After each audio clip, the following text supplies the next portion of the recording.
6 bulan penjara. Dan benar saja putusan hakim ya, karena saya sudah sering menangani kasus-kasus seperti ini, tidak jauh berbeda. Dan diputus juga kepada saudara Nasio Siagian dan Dodo Siagian, bapak dan anak, 6 bulan penjara. Dan menurut saya ini sangat-sangat mengecewakan bagi hati klien kami, di mana bisa saja menjadi jurisprudensi putusan mengenai penganiayaan atau tanda kutip pengeroyokan secara bersama-sama dengan putusan yang sangat rendah. Apalagi klien kami kemarin ditawarkan perdamaian pun juga klien kami tidak menerima perdamaian atau menerima uang ganti kerugian dan fokus terhadap hukuman. Tapi yang diperlihatkan oleh putusan justru mendukung dari tuntutan jaksa yang 6 bulan penjara. Menurut saya ini sangat-sangat tidak adil, dan jaksa pun tidak berkomitmen melakukan banding. Di mana rasa keadilannya terhadap klien kami dengan pasal yang diterapkan 262 ayat 2 dengan ancaman 7 tahun penjara. Itu. Oke Bang, dengan kekecewaan ini Abang akan melanjutkan lagi ke tingkat mungkin banding atau seperti apa gitu? Ya, kalau di acara pidana atau di pengadilan kan penuntutan dan banding itu ada di pihak kejaksaan ya, bukan di pihak kuasa hukum. Dengan jaksa tidak memilih opsi banding, menurut saya ini ada pertanyaan besar di belakangnya. Klien saya tidak menerima uang damai, tidak mendapatkan ganti kerugian pada saat pergi ke rumah sakit atau ada inisiatif, tapi dituntut rendah sekali oleh kejaksaan dan putusannya juga 6 bulan. Kami sangat-sangat kecewa ya, apalagi dengan opsi jaksa tidak memilih banding, dan klien saya telah dihubungin untuk mengambil barang bukti ya, barang bukti, dan kemarin sudah diambil ya. Ini suatu pertanyaan besar ya. Takutnya ini akan menjadi contoh, menjadi jurisprudensi terhadap penganiayaan secara bersama-sama yang dituntut dan divonis rendah. Mungkin Bang, mungkin akan ada langkah-langkah lagi yang akan Abang tempuh atau seperti apa nantinya? Kalau ini kan jaksa, ini kan sudah 7 hari ya, dan jadi tidak melakukan banding, tidak melakukan upaya hukum banding. Saya juga tidak tahu pertimbangannya apa.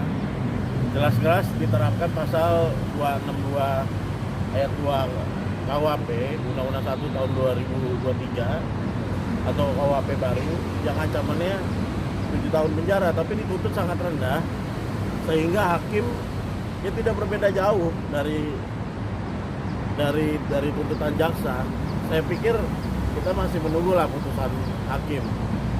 Tapi dengan divonis rendah ini, oh ya, walaupun kedua pelaku sudah menjadi terpidana ya saat ini, tapi ya menurut saya rasa keadilannya sangat-sangat kurang buat klien saya yang telah terbukti emang dianiaya oleh 2 orang pelaku. Kalau boleh tahu nih, sebenarnya uang kompensasi atau ganti rugi itu sebesar berapa, dan sebenarnya total dari yang bolak-balik rumah sakit totalnya juga berapa? Nggak sebanding atau gimana? Sebelumnya ditawarkan berapa? Sempat ditawarkan 40-50 juta lah. Klien saya juga tetap bersikeras tidak mau, lebih fokus ke hukuman. Saya menangani kasus-kasus hal yang begini, kalau kita tolak uang gantian kerugian, uang damai, itu putusan tidak serendah inilah. atau tuntutan tidak serendah ini. Tapi kita juga ada pertanyaan nih. Semoga menjadi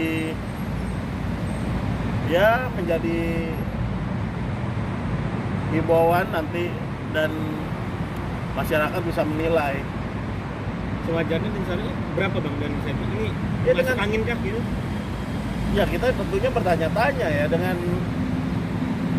ancaman yang 7 tahun kok dituntut 6 bulan. Tetapi di putusan itu kan terbukti secara sah dan meyakinkan bahwa ada tindakan pidana. Itu yang menjadi pertanyaan besar. Apalagi klien kami adanya trauma dan pindah dari tempat tinggal, saking traumanya pindah, dan tidak ada ganti kerugian di awal, tidak ada inisiatif, tapi diputus sangat rendah, meskinya hakim itu juga tidak, bukannya kita mau mengajarkan yang mulia hakim ya, tapi dengan tuntutan serendah itu hakim sebenarnya bisa memutus lebih dari itu, bukannya mengikuti plek-ketiplek inilah dari tuntutan jaksa seperti itu. Oke bang, mungkin abang akan meminta atensi hukum mungkin kepada Kementerian Hukum atau Presiden atau seperti apa dengan keadaan abang yang tidak mendapatkan keadilan ini? Coba kami akan diskusi sama tim, bisa saja kami melaporkan ke KY, Komisi Yudisial, atau dari institusi kejaksaan ya. Tapi ini sangat-sangat membuat kaget dengan tuntutan yang sangat rendah. Ya kami akan segera diskusi ya, untuk melaporkan perkara nomor 434 garing PIT B garing 2026 garing PN Jakarta Barat ya, seperti itu. Mas, gimana tanggapannya hanya dituntut 6 bulan? Gimana, kecewa? Bukan hanya dituntut, diputus. Oh iya, diputus. Nah, gimana? Iya. Kecewa nggak? Benar, sangat-sangat kecewa saya dengan tuntutan jaksa yang hanya 6 bulan dan putusan hakim juga 6 bulan. Dari awal saya udah berjuang ya mendapatkan keadilan gitu, tapi sampai akhir malah putusan hanya 6 bulan. Dari selama sidang udah 5 bulan, berarti sisa sebulan lagi mereka keluar. Ini sangat tidak adil buat saya ya. Kalau Mas keinginannya dituntut berapa lama si tersangka? Kalau dari saya sih, kalau bisa semaksimalnya, tapi kenyataannya kan ya seperti inilah. Putusan dari hakim dan tuntutan jaksa ya itu berarti dari teman-teman media dan masyarakat netizen juga pasti merasakan atau menilai ada kejanggalan. Tapi kira-kira apa sih bang alasan hakim memutus 6 bulan itu bang, mengingat kan kasus ini udah viral ya di Indonesia ini. Saya juga bingung ya, saya juga beberapa kali menangani kasus-kasus penganiayaan berat, penganiayaan secara bersama-sama. Contohnya dulu di KUHP lama kan pasal 170 ya, itu paling tidak dihukum 1,5 tahun, 2 tahun, 3 tahun gitu loh. Ini sangat-sangat rendah di bawah 1 tahun. Saya juga tidak tahu pertimbangannya, karena di putusan hakim kan telah terbukti secara sah dan meyakinkan.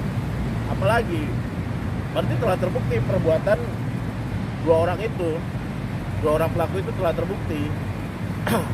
Nggak tahu apa dasarnya sehingga jaksa menuntut rendah dan hakim memvonis dan tidak banding jaksanya. Kita akan kaji, kita akan coba melaporkan ke Jamwas mungkin secara resmi ke kejaksaan, atau kita menyelidiki, membuat laporan di Komisi Yudisial untuk hakim seperti itu. Bang, tapi Jenderal BF udah tahu belum bang? Sudah dengar belum putusan? Sudah saya sampaikan. Sudah saya sampaikan. Makanya kami juga melakukan preskon ini untuk ya membuka mata lah jangan sampai ada kasus ini menjadi jurisprudensi, viral, udah terbukti dianiaya secara bersama-sama, malah putusannya atau tuntutannya rendah sekali. Ya, paling berapa bulan lagi nih udah bebas, dipotong masa tahanan gitu ya. Kecuali klien kami di awal menerima kompensasi ganti kerugian, adanya memaafkan. Di pengadilan klien kami tidak memaafkan kok, tidak menerima ganti kerugian juga, tetapi dituntut sangat rendah. Dan saya ingin melihat hakim apakah terpengaruh dengan tuntutan jaksa yang sangat rendah. Ternyata putusannya pun sama. Ini menjadi pertanyaan besar, walaupun kita tidak bisa intervensi putusan hakim. Oke. Seperti itu.